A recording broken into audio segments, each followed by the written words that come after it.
being pregnant and giving, it was that kind of thing that I thought, well, I can do this. I've got this, right? Yeah. And it was a real shock to the system when I gave birth, and it was the opposite for me. Breastfeeding was really, really difficult. I had all of these hormones, rushing through my body, and I didn't know what to do with them. I had intrusive thoughts. I had, I had to mourn my old life, and I didn't expect that to happen. I thought that it was just going to be all right. Now we have a baby, and the baby's going to be on my hip, and she's going to come everywhere with me, and that wasn't the case. I had to still juggle, being a professional and working and, doing all those things. And I really wish that the conversation around me was more real, and that I was prepared for all of these things in order to, prior planning pays. If I would have known, then I could have, done some breath work. I could have been more mindful about what was coming. And I just didn't know, and it really threw me for a loop.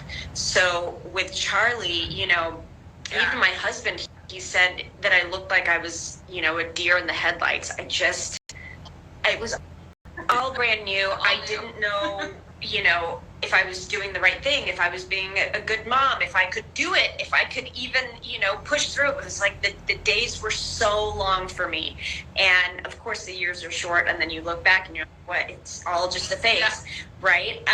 But now with Andy, it's so different. And I'm not saying that I didn't go through those things, because I do believe that I had, all of, it's just different. I had all of those things, but I was more aware because this was my second time, and I knew certain things, and I knew different coping mechanisms.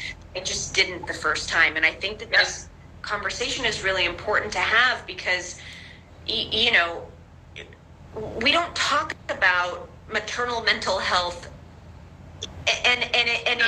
the conversation needs to, and I think that it's happening more, and I'm grateful for that. But this is why I was interested in having this conversation, because we need to, as women, talk about it, because we don't have our village in the way that, our parents used to have, or even, our grandparents. And that's a big deal. I mean, when you have your community and when you have your village, you can all pick each other up. You can all share your stories. You can, do it together. But when you're alone, and when you're trying to juggle everything like the modern woman does, it's impossible to do. Yeah, I mean, for me, when I had my first, I just felt very anxious. I just wanted to watch her and make sure she was breathing all the time. At one point I was like, I just want to put her back inside of my body. I was like, you're so weird now. But I don't know how to explain this kind of feeling. And like you said, that's your first, and then they say if you're going to have one, do yourself a favor and have another one, so at least you can kind of enjoy the second time a little bit better, because you do know what more or less is to come in your experience. But and the conversation, I think, that has been happening even just from when I've been doing this for 8 years. I've been in this industry, and from when I first started in this industry to now, the conversation has changed tremendously. It went from just kind of like the baby blues or postpartum depression to now they're like, oh, there's postpartum anxiety, and even recently postpartum rage, which I personally would experience a lot, and there was no words for it, because I wasn't sad. I was just really angry, and I would flip in just a second, and nobody's talking about those components. So it's like, she's just a mad, angry mom, or she's just, and you feel bad afterwards, so there's all these different kinds of, there's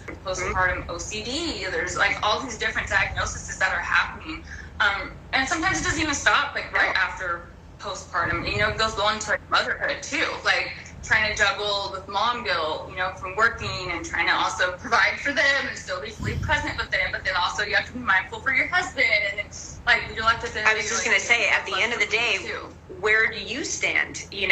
As women, we forget about ourselves because we service so many people, and I think that it needs to be the opposite. You know, when our cup is filled and when we feel like we've taken care of ourselves, then we are better mothers, we're better sisters, we're better friends, we're better everything, partners, you know. And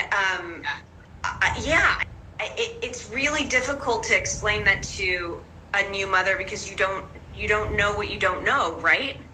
And until you go through it, then you start to see, you know, wait, is something wrong with me? Am I doing something wrong? Am I, you know, and so then you start questioning who you are and your capabilities. When I started off as this, you know, strong, very confident girl that felt like I've got this. And then when I had a baby, I was like, I don't got this. I don't know what I'm doing. Or even sometimes feeling bad, like I will see that some of my like relatives, like the way that they parent their children, very like sad, like it's very nice. And like we're sitting here with like, because we have 4, and they're all old, like space heaters for us, so it's just circus, and we're not like everybody get in the car and get it. Like it just sounds very aggressive, but it's like they don't listen that way unless, you know, we're just like yelling at them.